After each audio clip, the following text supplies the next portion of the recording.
जरा सोचो, एक दिन तुम समुद्र के बीचों बीच सफर कर रहे हो और अचानक तुम्हारी नजर पड़ती है एक ऐसे जहाज पर जो पिछले 100 सालों से लहरों में भटक रहा है, बिल्कुल अकेला, रहस्यमय और सोने से लदा हुआ। कहानी की शुरुआत होती है साल 1962 से। इटली ओशियन सागर की लहरों पर तैर रहा था एक भव्य cruise ship MS Antonia Grazia. उस रात शिप के डांस हॉल में रौनक लगी हुई थी। हर तरफ हंसी खुशी, संगीत और नृत्य का माहौल। लोग अपनी ही दुनिया में खोए हुए थे। लेकिन तभी कैमरा एक रहस्यमयी हाथ पर रुकता है। वह हाथ धीरे धीरे एक लीवर खींचता है और अगले ही पल हवा को चीरती हुई एक स्टील वायर पूरे डांस हॉल फ्लोर से गुजर जाती है। पल भर में हंसी खुशी का माहौल चीखों में बदल जाता है। सारे यात्री वहीं ढेर हो जाते हैं। लेकिन इस हत्याकांड में एक छोटी बच्ची केटी बच जाती है। उसकी ऊंचाई कम होने की वजह से वायर उसके ऊपर से निकल जाता है। वह भय से कांपती हुई जोर जोर से चिल्लाने लगती है। और फिर उस रात के बाद इस जहाज का कोई नामो निशान नहीं मिलता। 40 साल बाद अब समय आता है 2002 का। समुद्र में एक सालबेज क्रू काम कर रही होती है। इनके कप्तान का नाम है सान मर्फी,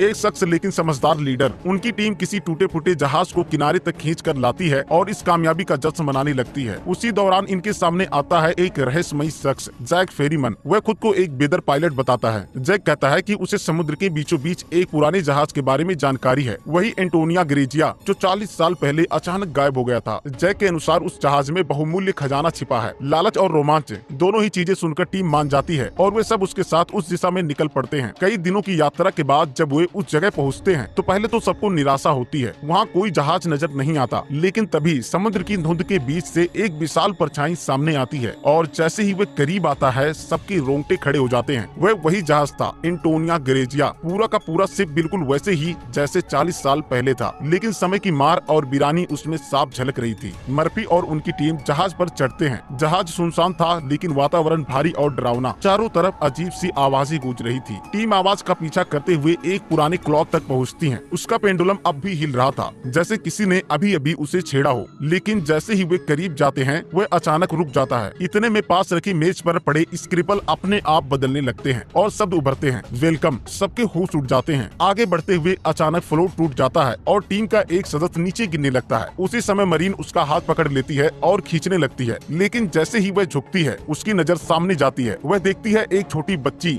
वही केटी जिसकी चीखें 1962 में जहाज में गूंजी थी। लेकिन अजीब बात ये थी कि 40 साल बीत जाने के बावजूद उसकी उम्र जरा भी बड़ी नहीं थी। यह समझते देर नहीं लगती कि यह किसी इंसान की नहीं बल्कि एक आत्मा की झलक है। मरीन उसे घूरती रह जाती है लेकिन अगले ही पल बच्ची गायब हो जाती है, मानो वह कभी वहाँ थी ही नहीं। घबराई हुई मरीन अपने साथी को ऊपर खींच लेती है। सब लोग अब और भी सतर्क हो जाते हैं। जैसे जैसे वो जहाज में आगे बढ़ते हैं उन्हें ऐसे ऐसे सुराग मिलते हैं जो साफ बताते हैं कि यह जहाज सिर्फ लोहा और लकड़ी का ढांचा नहीं बल्कि किसी भयानक रहस्य का कैद खाना है। टीम जब जहाज की तलाशी ले रही होती है तो उन्हें एक चीज बहुत चौंकाती है। एक केबिन में उन्हें एक आधुनिक कलाई घड़ी मिलती है। मरीन हैरान होकर कहती है, 1960 के दौर में तो ऐसी वॉच बनाई ही नहीं जाती थी। कप्तान सान मर्फी गहरी सोच में डूबकर जवाब देता है, तो इसका मतलब शायद हमसे पहले भी कोई यहाँ आ चुका है। जहाज के मैनुअल दस्तावेज उठाकर सब अपने स्टीमर पर लौट आते हैं। अगली सुबह उन्हें एक गंभीर सच पता चलता है। जहाज में एक बहुत बड़ा छेद है और धीरे धीरे पानी अंदर भर रहा है। अगर इसे रोका ना गया तो जहाज हमेशा के लिए समुद्र की गहराइयों में समा जाएगा। इसीलिए वे तय करते हैं कि अगले 3 दिनों में इस छेद की मरम्मत करेंगे और फिर जहाज को बाहर निकालेंगे। सारी टीम अपने अपने काम में लग जाती है। इसी बीच मारीन अकेले जहाज के उस हिस्से में जाती है जहाँ कभी स्विमिंग पूल हुआ करता था, लेकिन वहाँ का नजारा उसे हिला देता है। पूल की दीवारों पर गोलियों के निशान बने हुए थे। वह जैसे ही पूल से बाहर आने लगती है उसकी नजर अचानक ऊपर जाती है। वही बच्ची, वही मासूम चेहरा केटी। घबराकर मरीन का पैर फिसल जाता है और वह धीरे से पूल में गिर पड़ती है। उसका सिर जोर से नीचे टकराता है और खून बहने लगता है। लेकिन हैरत की बात ये थी कि पानी खून को अपने अंदर सोख रहा था, मानो उसे पी रहा हो। मरीन ऊपर देखती है जहाँ कुछ पल पहले बच्ची खड़ी थी, लेकिन अब वहाँ जैक खड़ा था। जैक उसे ऊपर खींच लेता है। दोनों के निकलने के बाद कैमरा फिर पूल पर लौटता है और देखा जाता है कि पूरा पूल अब खून से भर चुका है। मरीन और जैक आगे बढ़ते हैं और एक भारी दरवाजा खोलते हैं। जैसे ही दरवाजा खुलता है तेज धार वाला पानी बाहर निकलने लगता है और उन्हें अंदर खींच लेता है। दरवाजा अपने आप पीछे से बंद हो जाता है। अब उनके पास एक ही रास्ता था,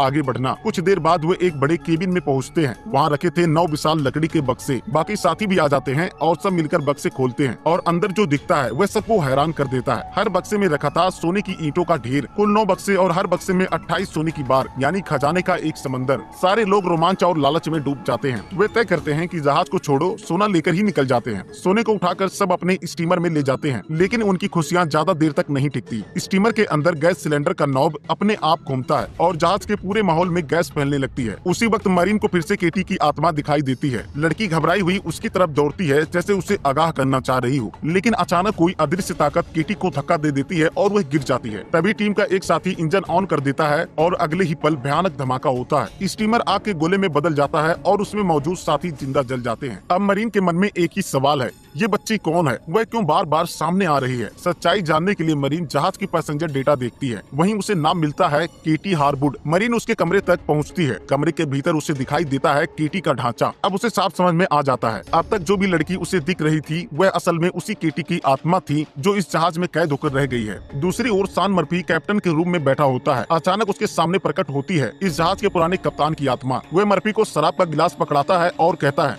पी लो, तुम्हें इसकी जरूरत पड़ेगी। इसके बाद वह पुरानी तस्वीर निकालता है। उस तस्वीर में एक और जहाज दिखाई देता है जिस पर लिखा है लोरेली। कप्तान बताता है कि कई साल पहले 1962 में हमने इसी जहाज को रेस्क्यू किया था और वही कहानी आज फिर से दोहराई जा रही है। कप्तान की आत्मा जब सान मर्फी से बात कर रही होती है तो वह उसे एक और पुरानी फोटो दिखाती है। जैसे ही सान मर्फी उस तस्वीर पर नजर डालता है उसका चेहरा सफेद पड़ जाता है। उसे एहसास हो जाता है कि इस रहस्य की जड़ बहुत गहरी है। इधर मारिन जहाज के एक कोने में बैठी है। उसके सामने बैठी है वही छोटी बच्ची केटी की आत्मा। इस बार आत्मा साफ शब्दों में सच बताती है, इस जहाज में सिर्फ मेरा ही नहीं अनगिनत लोगों का अंत हुआ था। उनकी आत्माएं यहाँ फंसी हुई हैं और ये सब इसीलिए क्योंकि कोई है जिसे इन आत्माओं की जरूरत है। जब तक उसका मकसद पूरा नहीं होगा हम सब यहाँ कैद रहेंगे। हमें मुक्ति तभी मिलेगी जब उसका खेल खत्म होगा। मरीन उसकी बात सुनकर सहम जाती है। इसी बीच टीम का एक और साथी उस हाल में पहुँचता है जहाँ कभी भव्य पार्टी हुआ करती थी। अचानक उसके सामने का नजारा बदल जाता है। संगीत, रोशनी, डांस सब कुछ वैसे ही जैसे 1962 की उस रात को था। स्टेज पर वही सिंगर खड़ी थी जिसकी आवाज पर यात्री झूम रहे थे, लेकिन ये सब एक भ्रम था, एक जाल। उस साथी को बहलाकर फंसाया जाता है और अगले ही पल उसकी जान ले ली जाती है। अब तक 2 लोग मौत के शिकार हो चुके हैं। दूसरी ओर टीम के 2 और सदस्य एक शानदार डाइनिंग टेबल पर पहुंचते हैं। महक इतनी लुभावनी कि वे रोक ही नहीं पाए, लेकिन जैसे ही पहला कौर उनके मुंह में जाता है हकीकत सामने आती है। थालियों में खाना नहीं बल्कि सड़े गले कीड़े रेंग रहे थे। दोनों घृणा और डर से उल्टी कर देते हैं। अब कैमरा फिर सान मर्फी पर लौटता है। उसे धीरे धीरे सच्चाई समझ में आने लगती है और वह जहाज से जल्द निकलना चाहता है। वह मरीन को ढूंढ रहा होता है, लेकिन तभी उसके सामने प्रकट होता है उसका वही साथी जो ब्लास्ट में मारा गया था। असल में यह उसका भूत था जो लगातार मर्फी की ओर बढ़ रहा था। उधर मारिन भी मर्फी को ढूंढते ढूंढते वहीं पहुंच जाती है, लेकिन जब सान की नजर उस पर पड़ती है तो उससे मरीन की जगह अपना वही मरा हुआ साथी दिखाई देता है। पागलपन और डर के असर में वह मरीन पर हमला कर देता है। मरीन पूरी ताकत लगाकर उसका सामना करती है और उसे घायल कर देती है। सान लगभग उसे खत्म करने ही वाला होता है कि तभी अचानक पीछे से जैक आकर उसे बेहोश कर देता है। जैक वही इंसान था जिसने सबको इस जगह पर पहुंचाया था। अब वह मर्फी पर शक का बहाना बनाता है और उसे नीचे एक बेरियम रूम में बंद कर देता है। बाकी बचे 2 साथी भी जैक और मरीन के साथ मिलकर जहाज की मरम्मत करने लगते हैं। उनके पास अब कोई और विकल्प नहीं था। अगर जहाज ठीक न हुआ तो सब डूब जाएंगे। इसी दौरान मरीन अपने एक और साथी को ढूंढने निकलती है, लेकिन बच्ची की आत्मा फिर से उसके सामने आती है। इस बार उसे वह सच्चाई दिखाती है। वह साथी पहले पार्टी हॉल में गया था जहाँ सिंगर की आत्मा ने उसे बहकाया। मोह में पड़कर वह उसके पीछे ऊपर चला गया, लेकिन जैसे ही उसने उस पर भरोसा किया